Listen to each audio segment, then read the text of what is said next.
السلام عليكم ورحمة الله وبركاته.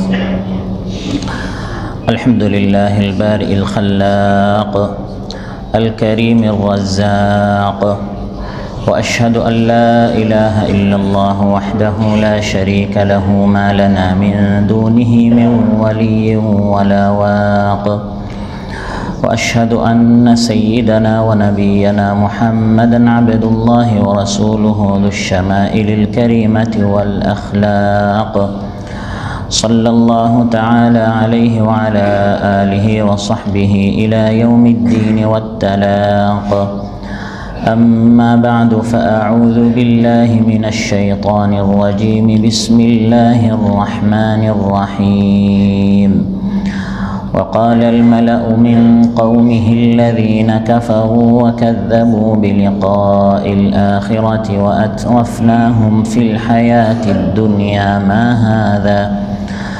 ما هذا إلا بشر مثلكم، يأكل مما تأكلون منه ويشرب مما تشربون।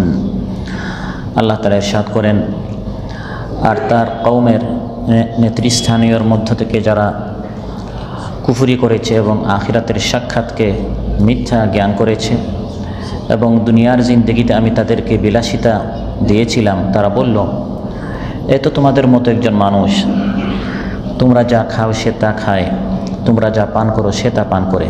আন-নাজমার এই মসজিদে আয়োজিত আজকের মাহফিলে উপস্থিত সম্মানিত মুসল্লি ভাইরা, সূরাতুল মুমিনুন থেকে একটি মাত্র আয়াত ৩৩ নম্বর আয়াত তিলাওয়াত করে এর সহজ সরল বাংলা অনুবাদ উপস্থাপন করলাম।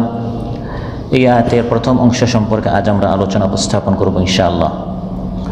সম্মানিত ভাইরা, আল্লাহ তাআলা ইরশাদ করেন যে আল্লাহ তাআলা আদ জাতি বা সামুদ জাতির নিকট নবী পাঠালেন। নবী গিয়ে তাদেরকে বললেন, উবুদুল্লাহ মা লাকুম মিন ইলাহিন গায়রুহু, ইবাদত করো আল্লাহর, তিনি ছাড়া তোমাদের কোনো সত্য মাবুদ নেই। এই দাওয়াতটি যুগে যুগে প্রত্যেক নবীর এবং প্রত্যেক রাসূলের ছিল। তারা গিয়ে তাদের কওমকে বললেন যে শুধু আল্লাহর ইবাদত করো, শুধু আল্লাহর হুকুম মানো। জবাবে তার কওম কি বলল, এটি আল্লাহ তাআলা এই আয়াতে বলেছেন। নবী যখন বললেন উবুদুল্লাহ, শুধু আল্লাহর ইবাদত করো, আল্লাহ তাআলা ছাড়া কোনো সত্য মাবুদ নেই, এর জবাবে কওম কি বলল? আল্লাহ তাআলা ইরশাদ করেন যে এই নবীর কওমের মধ্যে যারা বড় বড় নেতা ছিল, যারা সমাজপতি ছিল, তাদের মধ্যে যারা কুফরি করেছে, আখিরাতকে অস্বীকার করেছে এবং দুনিয়ায় আল্লাহ তাআলা তাদেরকে অনেক ধন সম্পদ দিয়েছেন, তারা নবীর দাওয়াতকে প্রত্যাখ্যান করলো, তারা নবীর দাওয়াতের বিরোধিতা করলো।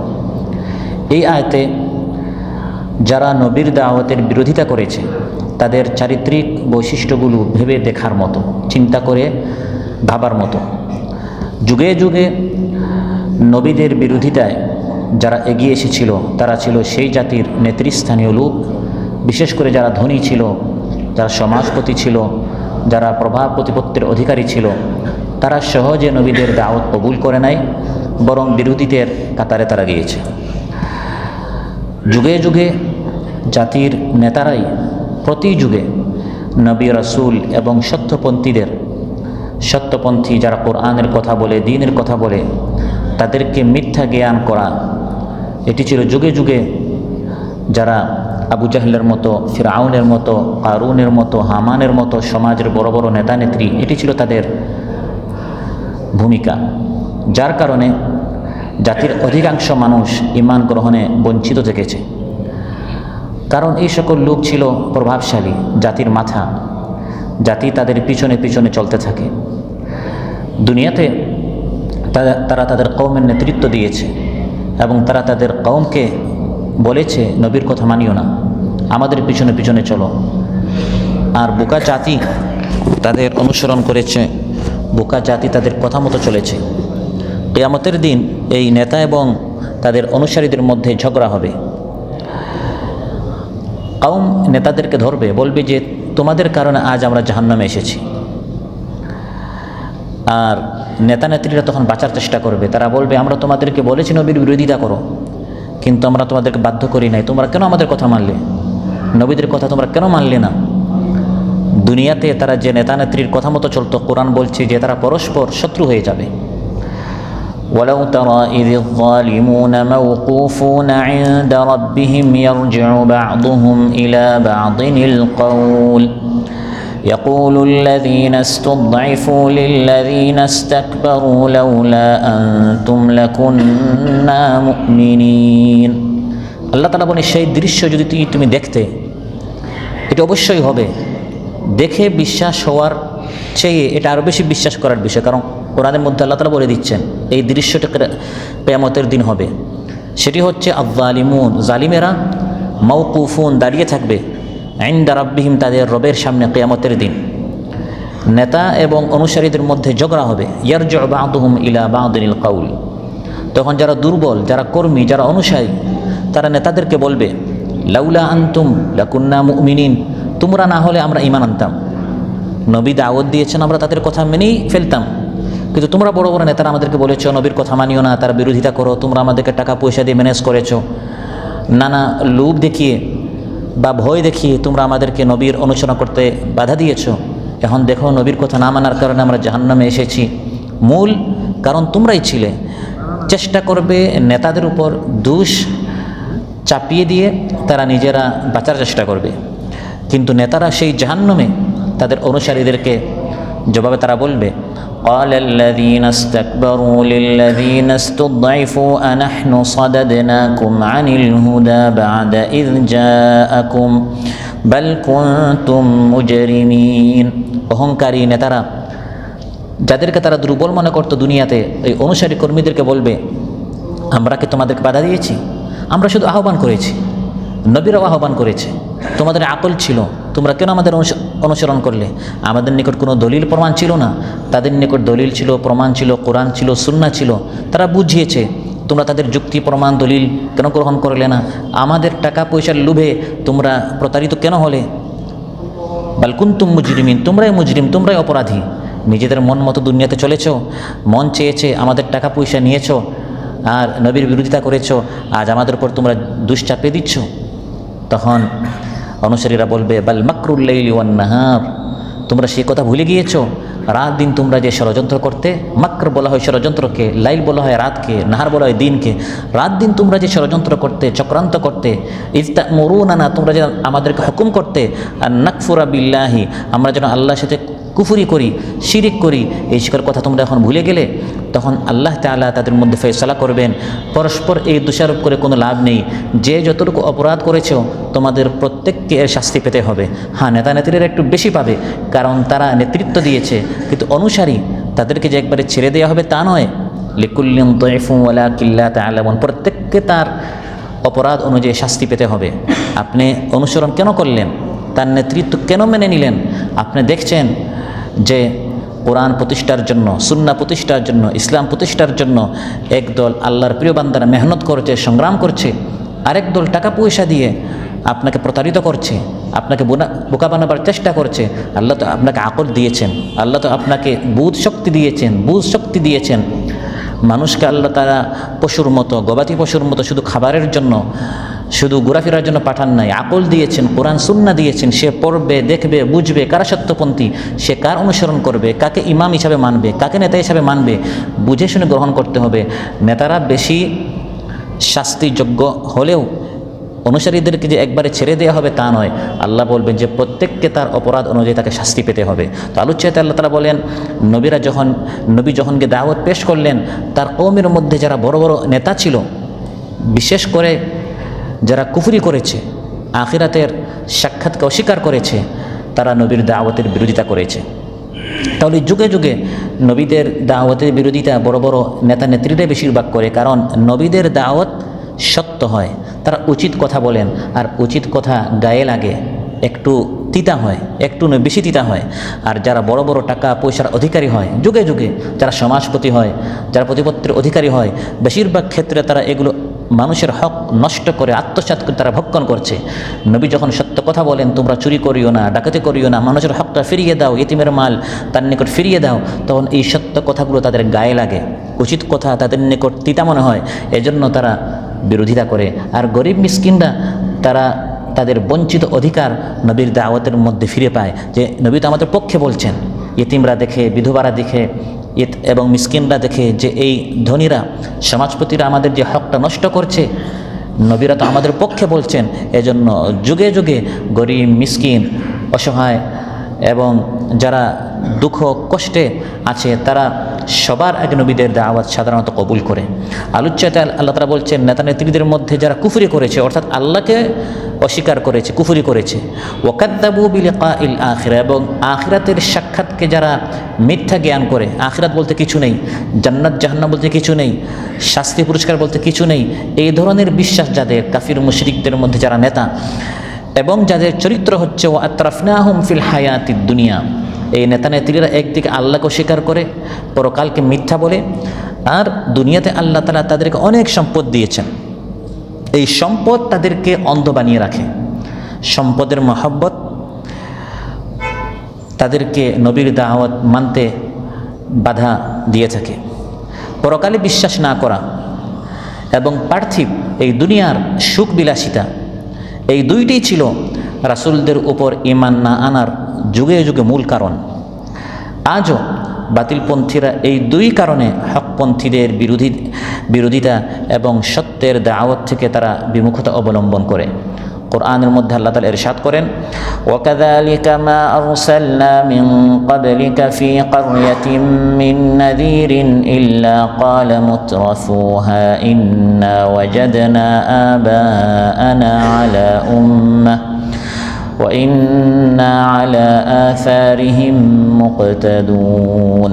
আল্লাহ তাআলা ইরশাদ করেন, যখনই যে এলাকায় যে যুগে আমি নবী পাঠিয়েছি, তখন ওই এলাকার মধ্যে যারা বিলাসী ছিল, যারা টাকা পয়সার অধিকারী ছিল, বড় বড় নেতা নেত্রী ছিল, যাদের হাতে অঢেল সম্পদ ছিল, তারা নবীর দাওয়াত এর বিরোধিতা করেছে। আল্লাহ বলেন, মা আরসালনা মিন ক্বাবলিকা ফি ক্বারয়াতিন মিন নাযীর, হে নবী আপনার আগে যে এলাকায় যে জনপদে যে যুগে আমি নবী পাঠিয়েছি, যখন নবী বলেছেন লা ইলাহা ইল্লাল্লাহ, মুতরাফুহা ওই এলাকার যারা ভোগবিলাসী ছিল, যারা আরাম আয়েশে মুক্ত ছিল, যার অনেক টাকা পয়সা আছে, যার অনেক সম্পদ আছে, যার অনেক জায়গা জমিন আছে, যার অনেক বড় বড় আকাশচুম্বী নগনচুম্বী যার প্রাসাদ রয়েছে, তারা নবীর দাওয়াতের বিরোধিতা করেছে এবং বলেছে আমাদের বাপদাদাদেরকে আমরা যে ধর্মের উপর পেয়েছি সেটাই আমরা মানব, তোমার কথা আমরা কেন মানব?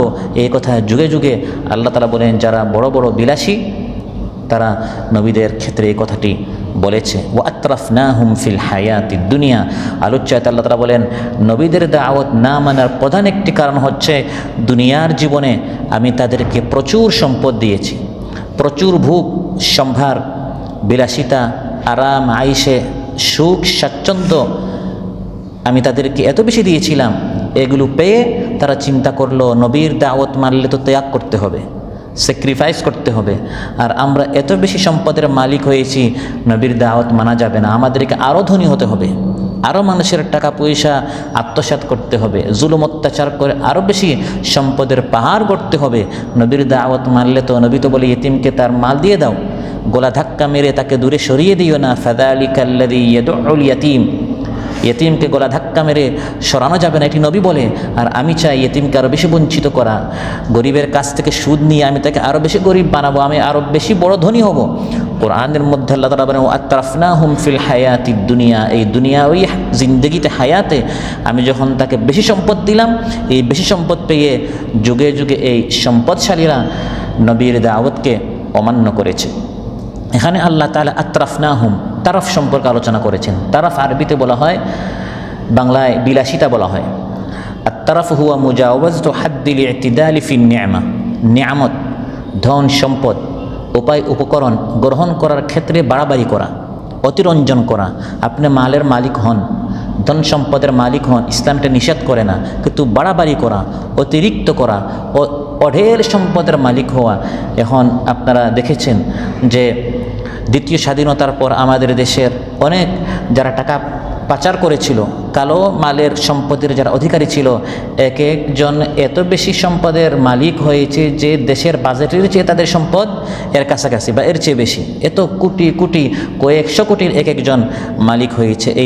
এই মাল সম্পদ দিয়ে গাড়ি বাড়ি নারী সম্পদ অট্টালিকা জায়গা জমিনের মালিক তারা হয়েছে। এটাকে এই আয়াতে আল্লাহ বলেছেন আতরাফনাহুম, আমি তাদেরকে ভোগ বিলাসিতায় আরাম আয়েশে মুক্ত করে রেখেছি। নিয়ামতের আপনি মালিক হবেন, সম্পদের মালিক হবেন, ইসলাম নিষেধ করে না, কিন্তু সীমা লঙ্ঘন করা, বাড়াবাড়ি করা, অতিরিক্ত করা। আপনি একটি বাহনের মালিক হবেন, একটি গাড়ির মালিক হবেন, ইসলাম এটা নিষেধ করে না, কিন্তু 1-এর জায়গায় 10, 10-এর জায়গায় 20, 20-এর জায়গায় 100, 100-এর জায়গায় 200 অতিরিক্ত করা। কাপড়ের মালিক হবেন, যতটুকু আপনার প্রয়োজন, একটা জায়গায় 5টা হতে পারে, 10টা হতে পারে, কিন্তু প্রতিদিন একটা নতুন নতুন আপনার সেট কাপড় হবে, জুতা হবে, যেখানে মানুষ খেতে পারে না, যেখানে মানুষ ঘুমানোর তার একটি বিছানা নেই। এটাকে বলা হয় বিলাসিতা, এটাকে বলা হয় অতিরিক্ত করা, এটাকে বলা হয় সীমা লঙ্ঘন করা। এই আয়াত আল্লাহ বলেছেন আতরাফনাহুম, এদেরকে মুত্রাফিন বলা হয়, যারা অতিরিক্ত বিলাসিতায় মত্ত ছিল। সবসময় নতুন সর্বশেষ যে ব্র্যান্ডের মাল, সম্পদ, মোবাইল, গাড়ি, এগুলো খুঁজে খুঁজে এগুলোর মালিক হওয়ার চেষ্টা করা। কোনো একটি অনুষ্ঠান, সেটা বিবাহ অনুষ্ঠান হোক বা যে কোনো অনুষ্ঠান হোক, সেখানে খাবারের ক্ষেত্রে বা আনুষ্ঠানিকতার ক্ষেত্রে বাড়াবাড়ি করা, এটাকে বিলাসিতা বলা হয়। অনুরূপভাবে বিনোদন করা, ইসলাম বিনোদন করতে নিষেধ করে নাই, খেলাধুলা করতে ইসলাম নিষেধ করে নাই।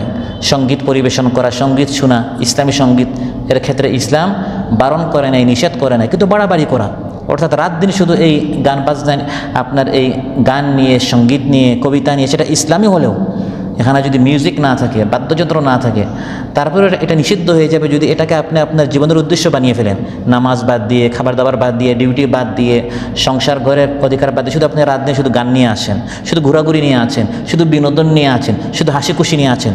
মাঝে মধ্যে হাসি খুশি করেন, মাঝে মধ্যে খেলাধুলা করেন, কিন্তু বাড়াবাড়ি করে ফেলা, সীমালঙ্ঘন করে ফেলা, এটা হচ্ছে বিলাসীদের চরিত্র। এই বিলাসিতা করতে আল্লাহ তাআলা এই আয়াতে নিষেধ করেছেন। যারা এরকম শুধু দুনিয়া পূজারী ছিল, শুধু দুনিয়ার জন্য তারা বাঁচত, এরাই নবীদের দাওয়াত বিরোধিতা করেছে। তাদের ক্যাসিনো ছিল, তাদের নাইট ক্লাব ছিল, তাদের বিভিন্ন ধরনের অবৈধ সম্পদ তারা গড়ে তুলেছিল। নবী যখন দাওয়াত দিলেন, তারা দেখলো এই নবীর দাওয়াত যদি প্রতিষ্ঠিত হয়, এই সব আমাদের মালিকানা, এই জিনিসপত্রগুলো আমাদের হাতছাড়া হয়ে যাবে। কাজেই নবীর বিরোধিতা করো, নবীর আওয়াজকে স্তব্ধ করো। আল্লাহ বলেন যুগে যুগে এই ধরনের যারা মুত্রাফিন ছিল, বিলাসী ছিল, তারা নবীর দাওয়াতের বিরোধিতা করেছে। সহিহ মুসলিমে এসেছে, ক্বালা রাসূলুল্লাহ সাল্লাল্লাহু আলাইহি ওয়াসাল্লাম, فوالله ما الفقر أخشى عليكم ولكن أخشى أن تبسط الدنيا عليكم كما بسطت على من كان قبلكم فتنافسوها كما تنافسوها ওয়াতুহলিকাকুম কামা আহলাকাতহুম। আমি নবী আল্লাহর কসম করে বলছি, এটা আমার ভয় নয় যে আমি দুনিয়া থেকে চলে যাওয়ার পর তোমরা গরিব মিসকিন হয়ে যাবে, বরং আমার ভয় যে সম্পদের বেশি মালিক তোমরা হয়ে যাও কিনা। এত বেশি মালিক হয়ে যাবে তোমরা আল্লাহকে ভুলে যাবে, দুনিয়ার গোলাম হয়ে যাবে। দুনিয়া যেন তোমাদের সামনে তার দুনো দরজা এমনভাবে উন্মুক্ত হয়ে না যায়, খুলে না যায়, যে এই দুনিয়ার আরও বেশি মালিক মালিক মালিক আরও আরও আরও করতে গিয়ে তোমরা আল্লাহর হক ভুলে যাও কিনা, এত বেশি তোমরা বিলাসী হয়ে যাও কিনা, এত বেশি তোমরা আরাম সমত্ত হয়ে যাও কিনা, ফলে আগের লোকেরা যেরকম ধ্বংস হয়েছে তোমরা এরকম ধ্বংস হয়ে যাও কিনা, এটা আমি নবীর ভয়। অতএব সম্মানিত ভাইরা, যুগে যুগে যারা অতি বিলাসী ছিল তারাই নবীদের বিরোধিতা করেছে। এবং অতি বিলাসী হওয়া এটি হচ্ছে ফেসিস্ট, জালিম, অত্যাচারী, তার এদের একটি চরিত্র। কোরআনের মধ্যে আল্লাহ তাআলা ইরশাদ করেন, ওয়াত্তাবা'আল্লাযীনা যালামু মা উতরিফু ফীহি ওয়া কানু মুজরিমিন। আর যারা জুলুম করেছে, যারা জালিম ছিল, যারা স্বৈরাচার ছিল, তারা বিলাসিতার পিছনে পড়েছিল, আরাম আয়েশে মত্ত ছিল এবং তারা অপরাধ প্রবণ হয়ে গেল।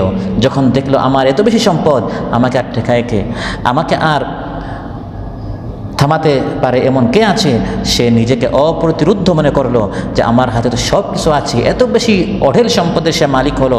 আল্লাহ বলেন ফলে ওয়াকানু মুজরিমিন, সে মুজরিম হয়ে গেল, অপরাধ প্রবণ হয়ে গেল। এই অতি সম্পদের মালিক হওয়া, অতি বিলাসী হওয়া, অতি আরাম আইসে মত্ত হওয়া, এটি দুনিয়া এবং আখিরাতে পতনের, ধ্বংসের, হালাকের মূল কারণ। দুনিয়ার ধ্বংসের মূল কারণ হচ্ছে অতি বিলাসী হওয়া। কোরআনের মধ্যে আল্লাহ তাআলা ইরশাদ করেন, ওয়া কাম কাসামনা মিন ক্বরিয়াতিন কানাত যালিমাতান ওয়া আনশা'না বা'দাহা কওমান আখারিন। কত জনপদকে আমি ধ্বংস করেছি, তাদের আগে যারা জালিম ছিল, তাদের পরে আমি আরেক দল, আরেক জাতিকে সৃষ্টি করলাম যাদেরকে ধ্বংস করলাম যখন তারা টের পেল এখন আমাদের হালাক ধ্বংস হওয়ার পতনের সময় কাছাকাছি হলো, ফালাম্মা আহাসসু বা'সানা ইযা হুম মিনহা ইয়ারকুদুন। আল্লাহ তাআলা বলেন যখন এই বিলাসীরা সম্পদশালীরা যখন টের পেল এখন আমাদের পতনের সময় তখন তারা দৌড়াচ্ছিল, লা তারকুদু, এখন দৌড়াইও না, ওয়ারজিউ ইলা মা উতরিফতুম ফিহি ওয়া মাসাকিনিকুম লাআল্লাকুম তুসআলুন। আল্লাহ তাআলা বলেন এখন দৌড়ায় কোনো লাভ নেই, এখন তোমার পতনের সময় ধ্বংসের সময় এখন এসেছে। এতদিন যে ধন সম্পদের মধ্যে তুমি বিলাসী ছিলে সেই দিকে পারলে ফিরে আসো। এতদিন তুমি যে জুলুম অত্যাচার করেছো প্রত্যেকটা বিলাসিতার প্রত্যেকটা আরাম আইসের এখন সোয়াল তোমাকে করা হবে, তোমাকে জবাব দিতে হবে, হিসাব এখন তোমার কাছ থেকে নেওয়া হবে। অতএব দুনিয়ার মূল পতনের কারণ হচ্ছে মানুষের উপর জুলুম অত্যাচার করে মানুষের সম্পদের মালিক হয়ে অতি বিলাসী হওয়া, অতি সম্পদের মালিক হওয়া, এটি দুনিয়ার ধ্বংসের কারণ। অনুরূপভাবে আখিরাতে ধ্বংসের মূল কারণ হচ্ছে অতি বিলাসিতা। জাহান্নামীরা জাহান্নামে যাবে কেন? মূল কারণটা কি? সূরাতুল ওয়াকিআয় আল্লাহ তাআলা ইরশাদ করেন, ইন্নাহুম কানু ক্বাবলা যালিকা মুতরাফিন। জাহান্নামে আসার আগে, ক্বাবলা যালিকা, এর আগে অর্থাৎ দুনিয়াতে মুতরাফিন, এরা অতি বিলাসী ছিল। টাকা পয়সা, ব্যবসা বাণিজ্য এত বেশি, ডিউটি, ওভারটাইম, পার্ট টাইম, দুনিয়া করতে করতে নামাজের সময় কোন দিকে আসে যায় খবর নাই, তিলাওয়াত করার সময় নাই, জিকির করার সময় নাই, আল্লাহকে ডাকার সময় নাই। অতি বিলাসিতায় সে মত্ত হয়েছিল, ফলে ঠিকানা তার হয়েছে জাহান্নাম। যারা অতি বিলাসী, এই বিলাসিতার কারণে শুধু তারা নিজেরা ধ্বংস হয় না, বরং এরা তাদের জাতির ধ্বংসের কারণ হয়। তাদের কারণে তাদের পুরা সম্প্রদায়, পুরা কওম, পুরা দল, পুরা সংগঠন, পুরা পার্টি, পুরা দেশবাসী এদের কারণে ধ্বংস হয়। কোরআন বলছে, ওয়াইযা আরাদনা আন নুহলিকা ক্বরিয়াতান আমারনা মুতরাফিহা ফাফাসাকু ফিহা ফাহাক্কা আলাইহাল কওলু ফাদাম্মারনাহা তাদমীরা। যখন কোনো এলাকাবাসীকে, দলকে, গোষ্ঠীকে আমি ধ্বংস করতে চাই তখন তাদের মধ্যে যারা আরাম আইসে, সুখ স্বাচ্ছন্দ্যে, বিলাসিতায়, যাদেরকে আমি প্রচুর ভোগ সম্ভার দিয়েছি, অনেক সম্পদ দিয়েছি, আমি তাদেরকে আরও বেশি জুলুম অত্যাচার করার সুযোগ করে দেই। তারা যখন অতি বিলাসী হয়ে যায়, অতি তারা আরাম আইসে এবং সুখ স্বাচ্ছন্দ্যে যখন তারা পাগল হয়ে যায়, অন্ধ হয়ে যায়, তখন এদের কারণে পুরা সংগঠন, দল, পার্টি, জাতি, দেশবাসীকে আমি ধ্বংস করে ফেলি। অতএব অতি বিলাসিতার কারণে নিজেরাও ধ্বংস হয়, অন্যকেও তারা অন্যদের ধ্বংসের কারণ হয়। এই অতি বিলাসিতা, অতি সুখী হওয়া, অতি সুখ স্বাচ্ছন্দ্যে থাকা, এটি ইবাদত থেকে বিমুখ হওয়ার অন্যতম একটি কারণ। একজন মানুষ আযান শুনে আসে না কেন? যখন দেখে তার এক দোকানের পর আরেক দোকান, সে ট্যাক্সি চালাচ্ছে, এক টিপের পর আরেক টিপ সে পাচ্ছে, তারপরে সে কোনো একটি কাজে এত বেশি সে মগ্ন হয়, ব্যস্ত হয়, ফলে সে নামাজের ডাকে, আল্লাহর ডাকে, দ্বীনের ডাকে সে সাড়া দেয় আর সুযোগ পায় না। তাবুক যুদ্ধে রাসূল সাল্লাল্লাহু আলাইহি ওয়াসাল্লাম জিহাদের জন্য ডাক দিলেন। সময়টি অত্যন্ত গরম ছিল। খেজুর যেটি তাদের মূল খাবার ছিল, ওই খাবারটি, ফলটি পাকার সময় ছিল। পুরা বছর খেজুর একবারই পাকে। ওই পাকার সময় খেজুরটি ঘরে আপনার গাছ থেকে কেটে ঘরে আনার সময়, পাকার সময়, গরমের সময় মহানবী সাল্লাল্লাহু আলাইহি ওয়াসাল্লাম জিহাদের দিকে, তাবুকের দিকে, তাবুক যুদ্ধের দিকে আহ্বান করলেন। ইমানদারেরা সাড়া দিলেও মুনাফিকরা সাড়া দেয় নাই কেন? আল্লাহ তাআলা বলেন, বিলাসিতার কারণে। ছায়ার নিচে তারা আরাম করতে চাচ্ছে। এত গরমে কি আমরা যাব? আর গেলে তো আমরা আমাদের এই ব্যবসা বাণিজ্য থেকে আমাদের ফলগুলো পেকে যাবে, নষ্ট হয়ে যাবে। এগুলো কে দেখাশোনা করবে? দুনিয়ার মহাব্বতে, অতি দুনিয়ার পূজা করতে গিয়ে, অতি বিলাসিতার কারণে সুখ স্বাচ্ছন্দ্যে থাকার এই স্বপ্ন দেখে তারা নবীর ডাকে, জিহাদে তারা অংশগ্রহণ করে নাই।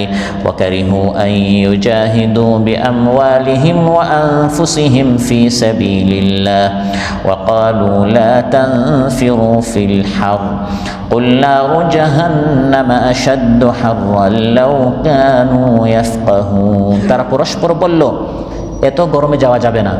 নিজেরাও যায় নাই, অন্যান্যদেরকে বললো, এত গরমে কি জিহাদে যাওয়া যায়? আল্লাহ বলেন, হে নবী আপনি বলে দেন, জাহান্নামের আগুনের চেয়ে আরও গরম। এখন যে ছায়ার, ঠান্ডার স্বপ্ন দেখে মহব্বতে তোমরা আমার নবীর জিহাদের ডাকে যাও নাই। এই গরম কিছুই না, যে গরম থেকে তোমরা ভয় পাচ্ছ জাহান্নামের আগুন, এর থেকে আরও অনেক গরম। আল্লাহ তাআলা আমাদের সবাইকে জাহান্নামের আগুন থেকে হেফাজত করুন, আমিন। সমাজ ভাইরা, অতএব অতিবিলাসিতার কারণে জিহাদের ডাক থেকে, নামাজের ডাক থেকে, ইবাদতের ডাক থেকে মানুষ নবীর, ইসলামের, কোরআনের আহ্বানে সাড়া দেয় না। অনুরূপভাবে এই বিলাসিতা হচ্ছে অন্যতম একটি কারণ আল্লাহর সিদ্ধান্ত, আল্লাহর তাকদীরের উপর আপত্তি করার। যখন একজন মানুষ অতি বিলাসী হয়ে যায়, হঠাৎ যখন ঘাটতি হয়, ব্যবসায় ধস নামে, তখন বলে আল্লাহ আমাকে ছাড়া আর কেউ দেখে, আল্লাহ তাআলা আর কাউকে দেখেন না। কারণ এতদিন এত সুখী ছিল, এতদিন শুধু উন্নতি হচ্ছে, হঠাৎ যখন অবনতি হয়, পতন হয়, কমে যায়, ঘাটতি হয়, হ্রাস পায়, তখন সে আপত্তি করে, তখন সে রাগ করে। এই অতিবিলাসিতার কারণ, কারণ সে এই ঘাটতিতে, সে এই ক্ষতিতে অভ্যস্ত না। কোরআন বলছে ওয়াম্মা ইযা মাবতালাহু ফাকদারা আলাইহি রিজকাহু ফায়াকুলু রাব্বি আহানান। যখন আল্লাহ তাআলা তার রিজকটা একটু কমিয়ে দেন, অতি সুখী ছিল, এখন সে বলে আল্লাহ আমাকে কম দিলেন, আল্লাহ কি আমাকে লাঞ্ছিত করে ফেললেন, তখন সে আল্লাহর সিদ্ধান্তের উপর খুশি থাকে না। প্রিয় ভাইরা, সম্পদের মালিক হওয়া, অতি সুখী হওয়া, এটা আল্লাহর সন্তুষ্টির কোনো আলামত নয়। যখন নবীরা দাওয়াত দিতেন, তখন বড় বড় যারা সম্পদের মালিক হতো তারা বলতো, দেখো তোমার আশেপাশে কারা, বেলাল, সালমান, সোহাইব, খাব্বাব, হুবাইব, এই গরিব মিসকিনরা, আর আমরা বড় বড় ধনীরা। যদি তুমি সত্য নবী হয়ে থাকো, আল্লাহ তোমাদেরকে মাল দেয় না কেন, আমাদের মাল বাড়ছে কেন? অতএব আমরাই আল্লাহর প্রিয়। আল্লাহ জবাব দিচ্ছেন, আমি যে কাউকে সম্পদ দেই, এই সম্পদ দেওয়াটা তার আমার প্রিয় হওয়ার কোনো আলামত নয়। আর কাউকে সম্পদ না দেওয়া সে আমার অপ্রিয় হওয়ার, এটা কোনো আলামত নয়, বরং সম্পদ এর মালিক হওয়া এটি একটি পরীক্ষাও হতে পারে। আল্লাহ তাআলা দিচ্ছেন হঠাৎ পাকড়াও করার জন্য। কোরআনের মধ্যে আল্লাহ তাআলা ইরশাদ করেন, ইয়াহসাবুনা আন্নামা নুমিদ্দুহুম বিহি মিন মালিন ওয়া বানিন নুসারি'ু লাহুম ফিল খায়রাতি বাল লা ইয়াশউরুন। তারা কি মনে করে আমি তাদেরকে দিয়েই যাচ্ছি মাল, ধন, সম্পদ, আরাম আইসে তারা ফুর্তি করছে, সুখ করছে, এটি মহাব্বত করে না। তারা টের পাচ্ছেন আমি তাদেরকে ক্রমান্বয়ে ধরছি, ধীরে ধীরে ধরছি। যখন ক্ষমতার, যখন নেতৃত্বের, যখন কর্তৃত্বের, যখন সম্পদের, যখন জুলুম অত্যাচারের শেষ সীমানায় পৌঁছে যাবে, তখনই তার পতনটা শুরু হবে। তাই কাফির মুশরিকরা যুগে যুগে বলতো, ওয়াকালু নাহনু আকসারু আমওয়ালান ওয়া আওলাদান ওয়া মা নাহনু বিমুআযযাবিন। আমাদের মাল বেশি, আমাদের সন্তান বেশি, আমরা কখনো শাস্তি পাবো না। এই সন্তান দিয়েই আমরা আল্লাহ শাস্তি থেকে বেঁচে যাব, এই সম্পদ দিয়ে আমরা ম্যানেজ করে ফেলবো ফিরিস্তাদেরকে। অতি বিলাসিতার কারণে তারা এই ধরনের মশকারি করত, আর মনে করত এই ধন সম্পদ দিয়ে দুনিয়াতে যেরকম চলা যায়, আখিরাতেও তারা বেঁচে যাবে। আল্লাহ জবাব দিয়েছেন, এই ধন সম্পদ আল্লাহর নৈকট্যের কোনো আলামত নয়। ওয়ামা আমওয়ালুকুম ওয়ালা আওলাদুকুম বিল্লাতি তুকাররিবুকুম ইনদানা যুলফা। অনুরূপভাবে আল্লাহ তাআলা গরিব ইমানদারদেরকে সান্ত্বনা দিচ্ছেন, তোমরা যখন দেখবে যে একজন বেনামাজি, সুদখোর, ঘুষখোর, হারামখোর, তার ধন সম্পদ বাড়ছে, তার গাড়ি বাড়ছে, তার বাড়ি বাড়ছে, তার জায়গা জমি বাড়ছে, এগুলো দেখে তোমরা মনে কষ্ট পাইও না, তোমরা প্রতারিত হইও না। তাকে হতে পারে আল্লাহ তাআলা ভালোবাসেন না, আল্লাহ বলেন এগুলো কিছুদিনের জন্য আমি তাকে দিচ্ছি, তারপর তার ঠিকানা হচ্ছে জাহান্নাম। ইমানদার বান্দাদের জন্য রয়েছে জান্নাত। لا يغرنك تقلب الذين كفروا في البلاد متاع قليل ثم مأواهم جهنم وبئس المهاد। আল্লাহ তাআলা বলেন, কাফিরদের পৃথিবীতে এই ঘোরাঘুরি, এই বিলাসিতা, এই সুখ শান্তি, এগুলো দেখে তোমরা প্রতারিত হইও না। কিছুদিন আমি তাদেরকে দুনিয়াতে দিচ্ছি, তারপর তাদের ঠিকানা জাহান্নাম। তাদের সুখ শান্তি পাওয়ার যা অংশ, পুরো অংশটা তারা দুনিয়াতে পেয়ে ফেলছে। আখিরাতে তাদেরকে বলা হবে, এখন তোমাদের জান্নাত নেই, তোমাদের জাহান্নাম। কেন? কারণ সুখ বলতে, বিলাসিতা বলতে যে অংশটি, সেটা তোমরা দুনিয়াতে পেয়ে ফেলেছ। আমার ইমানদার বান্দারা এখন বিলাসিতা করবে জান্নাতে। সুবহানাল্লাহ। ويوم يعرض الذين كفروا على النار أذهبتم طيباتكم في حياتكم الدنيا واستمتعتم بها فاليوم تجزون عذاب الهون بما كنتم تستكبرون في الأرض بغير الحق وبما كنتم تفسقون। কিয়ামতের দিন কাফিরদেরকে যখন জাহান্নামের সামনে পেশ করা হবে, তখন তাদেরকে বলা হবে, এখন জাহান্নামে আসছো কেন? এখানে তো কোনো বিলাসিতা নেই, কোনো আরাম নেই, এখানে শুধু কষ্ট আর কষ্ট। আজ তোমাদের নসিবে কষ্টটা কেন? কারণ আরাম বলতে যা বোঝানো হয়, তোমাদের আরামের অধ্যায় দুনিয়াতে শেষ। যা চেয়েছো তা খেয়েছো, দেখেছো, শুনেছো, পেয়েছো, সব দুনিয়াতে। এখন আর আশা প্রত্যাশা আখিরাতে কিছু নেই, এগুলি সব দুনিয়াতে শেষ। এখন তোমাদের জন্য কঠিন জাহান্নাম, নাউযুবিল্লাহ। সুমাদ ভাইরা, এই দুনিয়াতে যারা অতি বিলাসী হয় তাদের জেনে রাখতে হবে এই ধন সম্পদ তারা যে বাড়াচ্ছে দিন দিন, এই ধন সম্পদের প্রত্যেকটা নিয়ামত সম্পর্কে কিয়ামতের দিন আল্লাহর সামনে জিজ্ঞাসিত হতে হবে। হালাল হারাম, পাক না পাক আপনার কোনো চিন্তা না করে শুধু সংগ্রহ করছে, সঞ্চয় করছে, উপার্জন করছে। সুম্মা লাতুসআলুন্না ইয়াওমাইযিন আনিন নাঈম। আল্লাহ তাআলা বলেন অবশ্যই কোনো সন্দেহ নেই কিয়ামতের দিন এই নিয়ামত সম্পর্কে তোমরা সবাই জিজ্ঞাসিত হবে। সহিহ মুসলিমে এসেছে, একদিন মহানবী সাল্লাল্লাহু আলাইহি ওয়াসাল্লাম খুব ক্ষুধার্ত, কোনো খাবার নেই, ক্ষুধার জ্বালায় ঘর থেকে বের হয়ে গেলেন। গিয়ে দেখলেন আবু বকর রাদিয়াল্লাহু বের হয়েছেন, ওমর রাদিয়াল্লাহু বের হয়েছেন। সবার বের হওয়ার উদ্দেশ্য ছিল, কারো বাসায় খাবার নেই। গেলেন পাশে আবু আইয়ুব আনসারী রাদিয়াল্লাহু আনহুর বাসায়। তিনি খুশি হলেন যে আমার বাসায় এত বড় বড় মেহমান আসলেন। তিনি তাদের জন্য পানির ব্যবস্থা করলেন, বকরি জবাই করে এর গোশত ভুনা করলেন, দুধ সামনে দিলেন। তারপর তার বাগানের বিভিন্ন ধরনের খেজুর, পাকা খেজুর, কাঁচা খেজুর, বিভিন্ন ধরনের খেজুর বিভিন্ন গাছ থেকে আনলেন, যাতে করে সব গাছে আল্লাহ তাআলা বরকত দেন। এই সব ধরনের খেজুর এনে মহানবী সাল্লাল্লাহু আলাইহি ওয়াসাল্লামের সামনে দিলেন। যখন তারা পেট ভরে খেলেন, তখন মহানবী সাল্লাল্লাহু আলাইহি ওয়াসাল্লাম আবু বকর ওমর আমাকে বলছেন, ওয়াল্লাযী নাফসি বিয়াদিহি, আল্লাহর কসম করে বলছি, লা তুসআলুন্না আন হাযান নাঈম ইয়াউমাল কিয়ামা। এই যে পানি, দুধ, গোশত, বিভিন্ন রকমের খেজুর তোমাদের সামনে তোমরা খেয়েছো, আল্লাহর কসম করে বলছি এই নিয়ামত সম্পর্কে তোমরা কিয়ামতের দিন জিজ্ঞাসিত হবে। আখরাজাকুম মিন বুয়ুতিকুমুল জু', ঘর থেকে বের হয়েছিলাম আমরা তিনজন, পেটে ক্ষুধা ছিল, কোনো খাবার নেই। সুম্মা লাম তারজিউ হাত্তা আসাবাকুম হাযান নাঈম, আল্লাহ তাআলা ঘরে ফিরাচ্ছেন, পেটে খেজুর, গোশত, দুধ আর পানি, কত ধরনের নিয়ামত। চিন্তার বিষয়, ক্ষুধার্ত অবস্থায় পুরা দিন না খেয়ে একটু খেয়ে যদি মহানবী সাল্লাল্লাহু আলাইহি ওয়াসাল্লাম এটা বলে থাকেন যে এই নিয়ামত সম্পর্কে জিজ্ঞাসিত হবে, আমরা যারা 3 বেলা খাচ্ছি, সাথে মাগরিব পরে নাস্তা, আসরের আগে পরেও আমরা নাস্তা খাচ্ছি, এত নিয়ামত গ্রহণ করার পর আমরা বলি ভাই অনেক কষ্টে আছি, কয়েকদিন থেকে আমার কোনো কাজ নেই, কাজ করে টাকা পাচ্ছি না, শুধু কষ্টের কথা বলি।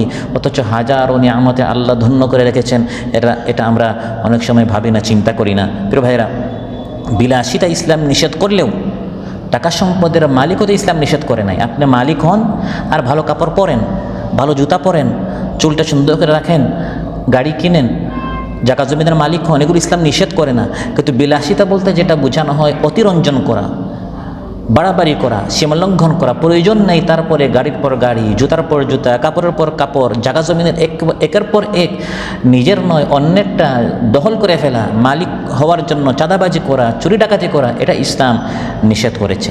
এই অতি বিলাসিতার পথ মানুষ কেন বেছে নেয়? এর একটি কারণ হচ্ছে মানুষ মৃত্যুর কথা ভুলে যায়। অতি আশ্বাস, আমি তো অনেক বাঁচবো, 10 বছর, 20 বছর, 50 বছর, 100 বছর আরও বাঁচবো, এই অতি আশ্বাসের কারণে মানুষ এভাবে দুনিয়া পূজারী হয়। সহিহ বুখারীতে এসেছে, ক্বালা রাসূলুল্লাহ সাল্লাল্লাহু আলাইহি ওয়াসাল্লাম, লা ইয়াজালু কলবুল কাবীরি শাব্বান ফি ইসনাইন, ফি হুব্বিদ দুনিয়া ওয়া তুলিল আমাল। মানুষ দিনে দিন মানুষ বৃদ্ধ হলেও দুটি জিনিস তার যুবক থাকে, একটি হচ্ছে দুনিয়ার মহব্বত, আরেকটি হচ্ছে লম্বা আশ্বাস। এটা বুড়া হয় না। যত মানুষ বয়স বাড়ে এই জিনিস তার সবসময় তাজা থাকে, যুবক থাকে, যে আমি অনেক বাঁচবো। বয়স 80 বছর, ভাবে এখন আরও 20 বছর বাঁচবো। সে যেরকম ঘর বানায়, এটা দেখলে মনে হয় না সে যে 2 দিন পরে মারা যাবে, দেখলে মনে হয় সে আরও 100 বছর বাঁচবে। এটি হচ্ছে বিলাসিতার মূল কারণ, যে অতি আশ্বাস, আমি আরও অনেক দিন বাঁচবো, এই আশা, এই স্বপ্ন মানুষকে বিলাসিতার দিকে নিয়ে যায়। আরেকটি হচ্ছে অন্ধ অনুসরণ। মানুষ যখন দেখে ডানে বামে সবাই সমানে জায়গা জমিন কিনছে, নতুন নতুন কাপড় পরিধান করছে, বিলাসিতা করেছে, সেও তাদের অনুসরণ করতে চায়, এই অন্ধ অনুসরণ করা। আরেকটি হচ্ছে মা বাবার বা পারিবারিক শিক্ষা দীক্ষার অভাব, এর ফলে এই বিলাসিতার পথ মানুষ গ্রহণ করে। ওমর রাদিয়াল্লাহু বলেন, ইখশাউশিনু ফা ইন্নান নিআমা লা তাদুম, মাঝে মধ্যে একটু কষ্টে থাকো, কারণ এখন যে নিয়ামতে বিলাসিতায় তুমি আছো, যে সুখে আছো, যে আরাম আয়েশে আছো, এটা চির স্থায়ী নাও থাকতে পারে। ইরাকে দীর্ঘদিন পর্যন্ত যুদ্ধ লেগেছিল, আফগানিস্তানে ছিল, সিরিয়ায় ছিল, একসময় তারা সুখে ছিল, কিন্তু একসময় তারা এটা থেকে মাহরুম হয়ে গেল।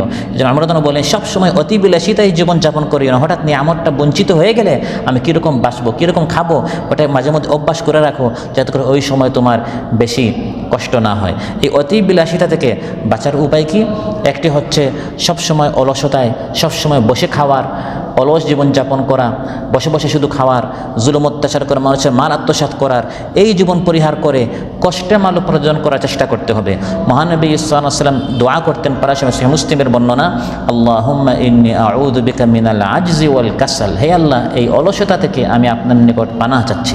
অলসতা বাদ দিয়ে পারিশ্রমিক হওয়া, কষ্টের টাকা উপার্জন করা, তাহলে মানুষ বিলাসিতা থেকে দূরে থাকতে পারবে। আরেকটি হচ্ছে যতটুকু সম্ভব দুনিয়া বিমুখ হওয়া, এই বিশ্বাস রাখা যে এই দুনিয়া থেকে যে কোনো সময় আমি চলে যেতে পারি, তখন মানুষ এই দুনিয়ার পূজারী হবে না, দুনিয়ার অন্ধভক্ত হবে না, অন্ধ পূজা করবে না। বুখারীতে এসেছে, কুন ফিদ দুনিয়া কাআন্নাকা গারিবুন আও আবিরু সাবিল, দুনিয়াতে একজন মুসাফির, প্রবাসীর মতো তুমি জীবন যাপন করো। আর বিলাসিতা থেকে দূরে থাকার আরেকটি চিকিৎসা হচ্ছে সবসময় নিচের দিকে তাকা। আমি বিশাল এক জায়গার মালিক হলাম, আরও চাচ্ছি, কেন? কারণ যে আমার উপরে আমি তার দিকে তাকাই, যে আমার থেকে আরও বেশি ধনী। আপনি আপনার থেকে যে গরিব, আপনার চেয়ে যার কম, তার দিকে তাকান, তখন আপনি এই বিলাসী জীবন থেকে আপনি আস্তে আস্তে আপনার চোখ একটু নিচের দিকে আসবে। ক্বালা রাসূলুল্লাহ সাল্লাল্লাহু আলাইহি ওয়াসাল্লাম, বুখারী মুসলিমের বর্ণনা, উনজুরু ইলা মান হুয়া আসফালা মিনকুম ওয়া লা তানজুরু ইলা মান হুয়া ফাওকাকুম ফাহুয়া আজদারু আল্লা তাযযাউ নি'মাতাল্লাহি আলাইকুম। নিচের দিকে তাকাই, উপরের দিকে তাকাইও না, তাহলে আল্লাহর নিয়ামতের শুকরিয়া করাটা সহজ হবে। বিলাসী এবং অতি সুখ, অতি আরামায়েশের জীবন পরিহার করাটা সহজ হবে, কারণ আমি তো কিছুটা পাচ্ছি, আরেকজন তো কিছুই পাচ্ছে না। তখন এই অতি লোভ, অতি বিলাসিতার জীবন সারাটা সহজ হবে। অনুরূপভাবে আগের যারা বড় বড় নেককার ছিলেন, বুজুর্গ ছিলেন, আল্লাহর প্রিয় বান্দা ছিলেন, তাদের ইতিহাস পড়া, সিরাত পড়া, তারা কীভাবে এই দুনিয়ার 50, 60, 70 জীবন কাটিয়েছে, কিন্তু তারা অতি বিলাসী জীবন যাপন করে নাই। তাদের জীবনে কীভাবে আল্লাহ বরকত দিয়েছেন, রহমত দিয়েছেন, এগুলো পড়লে তখন আপনি উৎসাহিত হবেন, অনুপ্রাণিত হবেন। অনুরূপভাবে যারা গরিব আছেন, মিসকিন আছেন, তাদের সাথে মাঝে মধ্যে থাকার, তাদের সাথে খাওয়ার, তাদের সাথে বসার চেষ্টা করা। মহানবী সাল্লাল্লাহু আলাইহি ওয়াসাল্লাম দোয়া করতেন, তিরমিজির বর্ণনা, আল্লাহুম্মা আহয়িনি মিসকিনা ওয়া আমিতনি মিসকিনা ওয়াহশুরনি ফি জুমরাতিল মাসাকিন, হে আল্লাহ আমাকে মিসকিন অবস্থায় দুনিয়াতে রাখেন, মিসকিন অবস্থায় যেন আমার মৃত্যু আসে, আর কিয়ামতের দিন মাসাকিনদের সাথে আপনি আমার হাসর করবেন। আয়েশা রাদিয়াল্লাহু আনহা প্রশ্ন করলেন, লিমা ইয়া রাসূলুল্লাহ, আপনি দোয়া কেন করলেন? মহানবী সাল্লাল্লাহু আলাইহি ওয়াসাল্লাম ইরশাদ করলেন, ইন্নাহুম ইয়াদখুলুনাল জান্নাতা ক্বাবলা আগনিয়াইহিম বি40 খারিফা, কারণ গরিবেরা ধনীদের 40 বছর আগে জান্নাতে যাবে। অতএব সবসময় ধনীদের সাথে থাকলে তখন দিলটা শক্ত হয়ে যায়। মাঝে মধ্যে গরিবদের সাথে যে খাবার পাচ্ছে না, ইয়েতিমদের সাথে থাকলে তখন আল্লাহ যে আমাকে কত দিয়েছেন, আর আরও বেশি আরাম, আরও বেশি বিলাসিতার এই স্বপ্ন পরিহার করে তখন এই গরিব মিসকিনের দিকে তাকালে, আর যারা অসুস্থ আছে, যারা নানা সমস্যায় জর্জরিত, যারা ঋণগ্রস্ত, তাদের একটু গল্প কাহিনী শুনলে তখন দিলটাও নরম হবে, আর আল্লাহর শুকরিয়া হবে যে আল্লাহ তাআলা আমাকে অনেক দিয়েছেন, আর মানে বিলাসিতা নয়, আর দুনিয়ার পূজা করা নয়, এবং আমি যেন আল্লাহর শুকরিয়া আদায় করি, সেই চিন্তাটা মাথায় আসবে। আল্লাহ সুবহানাহু ওয়া তাআলা আমাদের সবাইকে বলার চেয়ে শোনার চেয়ে বেশি আমল করার তৌফিক দান করুন। আমরা সবাই যেন আল্লাহর শুকরগুজার বান্দা হতে পারি, শাকিরিন সাবিরিন বান্দাদের মধ্যে আল্লাহ তাআলা আমাদের সবাইকে শামিল করুন। সুবহানাকাল্লাহুম্মা বিহামদিক আশহাদু আল্লা ইলাহা ইল্লা আনতা আস্তাগফিরুকা ওয়া আতুবু ইলাইক। আসসালামু আলাইকুম ওয়া রাহমাতুল্লাহি ওয়া বারাকাতুহু।